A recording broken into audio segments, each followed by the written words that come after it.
Hello friends, welcome to my channel heaven of spices ಮಸಾಲೆಗಳ ಸ್ವರ್ಗ. ಸಂಕ್ರಾಂತಿ ಹತ್ರ ಬಂತು. ಸೊ ಸಂಕ್ರಾಂತಿಗೋಸ್ಕರ ಕುಸ್ರೆಳ್ ಮಾಡೋಣ ಇವತ್ತು. ಅದಕ್ಕೋಸ್ಕರ ನಾನಿಲ್ಲಿ ಒಂದು 3/4 ಕಪ್ನಷ್ಟು ಹಾಲು ತೊಗೊಂಡಿದ್ದೀನಿ. ಹಾಗೆ 1.5 ಕಪ್ನಷ್ಟು ಸಕ್ಕರೆ ತೊಗೊಂಡಿದ್ದೀನಿ. ಹಾಗೆ ಒಂದು ಅರ್ಧ ಕಪ್ನಷ್ಟು ನೀರು ಬೇಕು. ಹಾಗೆ ಫುಡ್ ಕಲರ್, ತಿನ್ನೋ ಅಂತ ಎಡಿಬಲ್ ಫುಡ್ ಕಲರ್ ಏನಿರುತ್ತೆ ಅದು ಫುಡ್ ಕಲರ್ ತಗೊಳ್ಳಿ. ಹಾಗೆ ನಾನಿಲ್ಲಿ ಸಕ್ಕರೆಯನ್ನು ಹಾಕೊಳ್ತಾ ಇದ್ದೀನಿ. ನಾನಿಲ್ಲಿ ಸ್ವಲ್ಪ ಮಾಡಿ ತೋರಿಸ್ತಾ ಇದ್ದೀನಿ. ನಿಮಗೆ ಎಷ್ಟು ಬೇಕೋ ಅದ್ರ ಮೇಲೆ ಈ ಕ್ವಾಂಟಿಟಿಲಿ ಹೆಚ್ಚು ಕಡಿಮೆ ಮಾಡ್ಕೊಳ್ಳಿ. ಹಾಗೆ ಇದಕ್ಕೆ ಹಾಲನ್ನು ಕೂಡ ಹಾಕೊಳ್ಳೋಣ. ಹಾಲು ಹಾಕೊಳ್ಳೋದ್ರಿಂದ ತುಂಬಾ ಬಿಳಿಯಾಗಿ ತುಂಬಾ ಚೆನ್ನಾಗಿ ಬರುತ್ತೆ. ಮತ್ತೆ ಇದರಲ್ಲಿ ಸಕ್ಕರೆಯಲ್ಲಿ ಏನು ಕೊಳೆ ಅಂಶ ಇರುತ್ತೆ ಅದು ಆಚೆ ಬರುತ್ತೆ. ನೀವು ಬೇಕು ಅಂದ್ರೆ ಇದಕ್ಕೆ ಆಮೇಲೆ 1-2 ಡ್ರಾಪ್ ನಿಂಬೆಹಣ್ಣಿಂದು ರಸ ಕೂಡ ಹಾಕೊಳ್ಬಹುದು. ನೋಡಿ, ಸಕ್ಕರೆ ಪೂರ ಕರಗಿದೆ. ಇದು ಪೂರ ಒಂದೇಳೆ ಪಾಕ ಬರೋವರೆಗೂ ನಾವು ಇದನ್ನ ವೇಟ್ ಮಾಡಬೇಕು. ಒಂದೇಳೆ ಪಾಕ ಬಂದಿದ ನಂತರ ನಾವಿದನ್ನ ಸೋಸ್ಕೊಳ್ಬೇಕಾಗತ್ತೆ. ನೋಡಿ, ಒಂದೇಳೆ ಪಾಕ ಬಂದಿದೆ. ನಾನೀಗ ಸ್ಟವ್ ಆಫ್ ಮಾಡಿ ಇದನ್ನ ಸೋಸ್ಕೊಳ್ತಾ ಇದ್ದೀನಿ.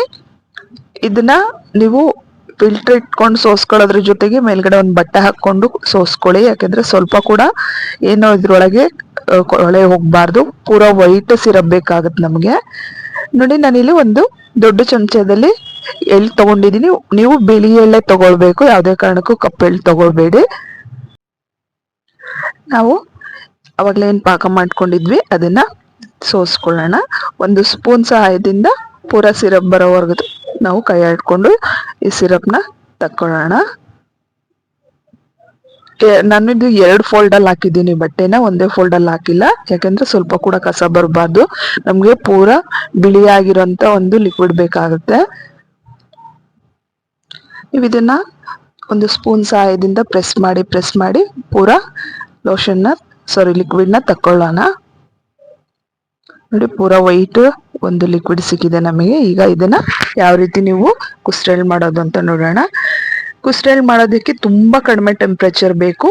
ಒಲೆ ಇತ್ತು ಅಂದ್ರೆ ಮೊದ್ಲಿನ ಕಾಲದಲ್ಲೆಲ್ಲ ನಮ್ಮ ಅಜ್ಜಿ ಮಾಡುವಾಗ ಇದನ್ನ ಇದ್ಲೊಲೆ ಮೇಲೆ ಮಾಡ್ತಿದ್ರು.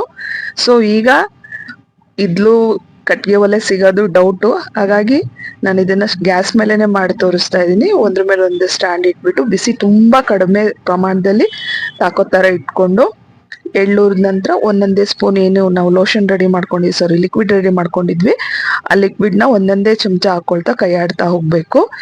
ಪೂರ ಅದು ಡ್ರೈ ಆಗ್ಬೇಕು, ಒಂದಕ್ಕೊಂದು ಎಳ್ಳುಗಳು ಅಂಟಬಾರ್ದು. ಆ ರೀತಿ ಕೈ ಆಡ್ಕೊಳ್ತಾ ಪೂರ ಡ್ರೈ ಆಗಿದ ನಂತರ ಮತ್ತೆ ಅದೇ ರೀತಿ ನಾವು ಲಿಕ್ವಿಡ್ನ ಹಾಕೊಳ್ತಾ ಹೋಗ್ಬೇಕು.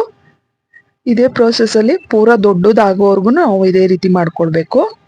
ತುಂಬಾ ಚೆನ್ನಾಗಿ ಕೈ ಆಡ್ಕೊಳ್ಬೇಕು. ಎಲ್ಲಾ ಎಳ್ಳುಗಳಿಗೂ ಈವನ್ ಆಗಿ ಹತ್ಕೊಳ್ಬೇಕು. ನೋಡಿ, ಕೈಯಲ್ಲಿ ಹಿಡಿದ್ರು ಬಿಸಿ ತಾಗ್ತಾ ಇಲ್ಲ, ಅಷ್ಟು ಕಡಿಮೆ ಟೆಂಪರೇಚರ್ ಅಲ್ಲಿ ನಾನು ಇದನ್ನ ಕೈ ಆಡ್ತಾ ಇರೋದು. ಅಕಸ್ಮಾತ್ ಪಾತ್ರೆ ತುಂಬಾ ಬಿಸಿ ಆಯ್ತು ಅಂದ್ರೆ ಇಮಿಡಿಯೇಟ್ ಸ್ಟವ್ ಆಫ್ ಮಾಡಿ 1-2 ನಿಮಿಷ ಬಿಟ್ಟು ಮತ್ತೆ ಹಚ್ಕೊಳ್ಳಿ. ಈಗ ನಾನು ಸ್ವಲ್ಪ ಸಣ್ಣ ಸೈಜಲ್ಲೇ ಮಾಡಿದ್ದೀನಿ. ಈಗ ನಿಮ್ಗೆ ಯಾವ ಕಲರ್ ಬೇಕೋ ಆ ಕಲರ್ ನೀವು ಏನು ಲಿಕ್ವಿಡ್ ಮಾಡ್ಕೊಂಡಿದ್ದೀರಾ ಆ ಲಿಕ್ವಿಡ್ಗೆ 1 ಸ್ಪೂನ್ ಅಷ್ಟು ಆ ಕಲರ್ ಹಾಕೊಂಡು ಈಗ ಏನು ಬಿಳಿದು ಎಳ್ಳು ಮಾಡಿದ್ವಿ ಅದೇ ಪ್ರೋಸೆಸ್ ಅಲ್ಲಿ ಇದಕ್ಕೂ ಕೂಡ ಒಂದ್ಸರಿ ಪೂರ ಡ್ರೈ ಆಗಿದ್ಮೇಲೆ ಮತ್ತೆ ಆ ಲಿಕ್ವಿಡ್ನ ಹಾಕೊಂಡು ಮತ್ತೆ ಕೈ ಆಡ್ತಾ ಹೋಗ್ಬೇಕು. ಇದೇ ಪ್ರೋಸೆಸ್ ಅಲ್ಲಿ ನೀವು ಎಲ್ಲಾ ಕಲರ್ದು ಮಾಡ್ಕೊಳ್ಬಹುದು. ಹೆಚ್ಚಾಗಿ ಹಸಿರು, ಕೆಂಪು ಈ ತರ ಕಲರ್ ಅಲ್ಲಿ ಬರುತ್ತೆ. 1-2-3 ಕಲರ್ಸ್ ಅಲ್ಲಿ ಸಿಗುತ್ತೆ. ಸೊ ನಿಮ್ಗೆ ಯಾವ ಕಲರ್ ಬೇಕೋ ಆ ಕಲರ್ ಅಲ್ಲಿ ನೀವು ಮಾಡ್ಕೊಳ್ಬಹುದು. ಪ್ರತಿಯೊಂದು ಈ ರೀತಿ ಕಲರ್ ಮಾಡಿದಾಗೂ ನೀವು ಕ್ಲೀನ್ ಆಗಿ ವಾಶ್ ಮಾಡಿ ನಂತರ ಪಾತ್ರೆ ಉಪಯೋಗಿಸ್ಬೇಕು. ಇಲ್ಲಾಂದ್ರೆ ಅದ್ರದ್ದು ಕಲರ್ ಇದಕ್ಕೆ, ಇದ್ರದ್ದು ಕಲರ್ ಅದಕ್ಕೆ ಮೆತ್ಕೊಳ್ಳುತ್ತೆ. ಪ್ರತಿ ಸಾರಿ ಹೇಳ್ತಾ ಇದ್ದೀನಿ, ಟೆಂಪ್ರೇಚರ್ ತುಂಬಾ ಕಡಿಮೆ ಇರಬೇಕು. ಪ್ರತಿ ಸಾರಿ ಅಕಸ್ಮಾತ್ ಏನಾದ್ರು ತುಂಬಾ ಬಿಸಿ ಆಗಿದೆ ಈ ಪಾತ್ರೆ ಅಂತ ಅನ್ಸಿದ್ರೆ ಇಮಿಡಿಯೇಟ್ ಆಗಿ ಸ್ಟವ್ ಆಫ್ ಮಾಡಿ 1-2 ಸೆಕೆಂಡ್ ಬಿಟ್ಟು ಮತ್ತೆ ಬಿಸಿ ಮಾಡಿ. ನೋಡಿ, ಕೈಯಿಂದ ಮುಟ್ಟಿದ್ರು ಬಿಸಿ ಕೈ ತಾಗ್ತಾ ಇಲ್ಲ, ಅಷ್ಟು ಕಡಿಮೆ ಟೆಂಪ್ರೇಚರ್ ಇದೆ ಇದು ಒಲೆದು. ಈಗ ಹಸಿರು ಕಲರ್ ಅಲ್ಲಿ ಮಾಡಿ ತೋರಿಸ್ತಾ ಇದ್ದೀನಿ. ಸ್ವಲ್ಪ ಏನು ಬಿಳಿದ್ ಮಾಡ್ಕೊಂಡಿದ್ವಿ ಆ ಎಳ್ಳನ್ನ ಹಾಕೊಂಡು ಇದಕ್ಕೆ ಹಸಿರು ಕಲರ್ದು ಸಿರಪ್ ಅಲ್ಲಿ ನಾನು ಗ್ರೀನ್ ಕಲರ್ ಸೇರಿಸಿ ಅದನ್ನು ಕೂಡ ಇದೇ ರೀತಿ ರೆಡಿ ಮಾಡ್ಕೊಳ್ತಾ ಇದ್ದೀನಿ. ನಾನು ಇವತ್ತು 3 ಕಲರ್ ಮಾಡಿದ್ದೀನಿ.